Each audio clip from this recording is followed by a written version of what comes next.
Hi, ரொம்ப நாளாக இந்த மரம் பூ பூக்கலைன்னு ரொம்ப வருஷமாக காத்திருந்தோம். அப்புறம் ஒரு இன்ஸ்டாவில் டிவியில் யூடியூப்பில் பார்த்து தான் தெரிஞ்சுக்கிட்டோம். ஆணி அடித்தோன்னா மரம் பூ பூக்கும்ன்ட்டு.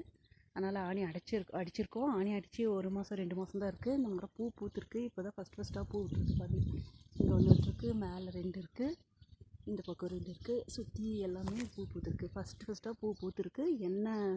என்ன மரம்னு தெரியல. இதுக்கப்புறம் தான் இந்த மரத்தை என்ன மரம், ரொம்ப வருஷம் ஆச்சு. 8 வருஷமாக இந்த மரத்தை வளர்த்துட்ருக்கோம். இதுக்கு மேலே தான் பார்க்கணும். இப்போ பழம் ஆனால் தான் இது என்ன மரம்னே கண்டுபிடிக்கணும். ஒரு வேளை ஆரஞ்சாக இருந்தால் நாம் பண்ண புண்ணியம், லெமனாக இருந்தால் கூட ஓகே. இல்லை வேறு ஏதாவது கிச்சிலிக்காய் அந்த மாதிரி ஆயிடுச்சுன்னா வேஸ்ட்டு. எதுக்கும் பார்க்கலாம். எந்த மரம் ஆனாலும் ஓகே.